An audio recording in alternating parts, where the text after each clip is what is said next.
সংযুক্ত আরব আমিরাতের জনপ্রিয় franchise cricket tournament international league T twenty (আইএল টি-20) এর চতুর্থ আসর শুরু হবে আগামী 2 ডিসেম্বর, আর ফাইনাল ম্যাচ অনুষ্ঠিত হবে 4 জানুয়ারি।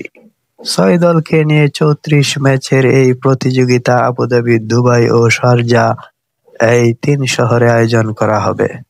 এবারের আসরে অংশ নেওয়ার জন্য বাংলাদেশ দলের 2 তারকা পেসার তাসকিন আহমেদ ও মুস্তাফিজুর রহমানকে 3 থেকে 23 ডিসেম্বর পর্যন্ত এনওসি দিয়েছে বাংলাদেশ ক্রিকেট বোর্ড (বিসিবি). বিসিবির নির্ভরযোগ্য একটি সূত্র বিষয়টি গণমাধ্যমকে নিশ্চিত করেছে। মুস্তাফিজকে ঘিরে আইএল টি-20 দল পাওয়া নিয়ে তৈরি হয়েছিল নাটকীয় পরিস্থিতি।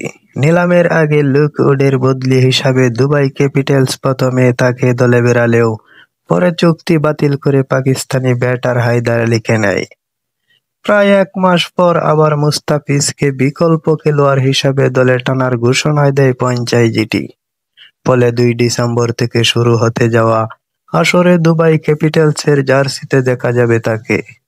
এর আগে একই মালিকানার দল দিল্লি ক্যাপিটালসের হয়ে আইপিএলে খেলেছেন এই বাঁহাতি পেসার। অন্যদিকে নিলামে $80,000 ভিত্তিমূল্যে তাসকিনকে দলে ভিড়িয়েছে শারজাহ ওয়ারিয়র্স, আর এমআই এমিরেটস $40,000 ভিত্তিমূল্যে দলে নিয়েছে সাকিব আল হাসানকে। ফলে এবারের আইএল টি-20তে বাংলাদেশের 3 ক্রিকেটার অংশ নিতে যাচ্ছে। বিপিএল ও এনওসি প্রসঙ্গে বলা হয়, ডিসেম্বরে নতুন মৌসুমে বিপিএল শুরু হওয়ার কথা, তবে এখনো চূড়ান্ত সূচি ঘোষণা করা হয়নি। গতবার দেশে ফিরে বিপিএল না খেললেও এবার সাকিবের আইএল টি-20তে খেলা প্রায় নিশ্চিত বলে মনে করা হচ্ছে। তবে তাসকিন ও মুস্তাফিজ পুরো আইএল টি-20 খেলতে পারবেন কিনা তা নির্ভর করবে বিপিএল এর সময়সূচির উপর।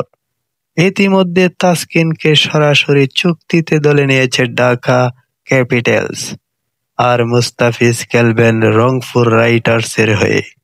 অন্যদিকে অস্ট্রেলিয়ায় একই সময়ে অনুষ্ঠিত হতে যাওয়া বিগ ব্যাশ লিগে বিবিএল অংশ নেওয়ার জন্য আগেই এনওসি পেয়েছেন লেগ স্পিনার রিশাদ হোসেন। বিদেশি লিগে খেলোয়াড়দের অংশগ্রহণের ব্যাপারে এবার তুলনামূলকভাবে নমনীয় নীতি গ্রহণ করেছে বিসিবি।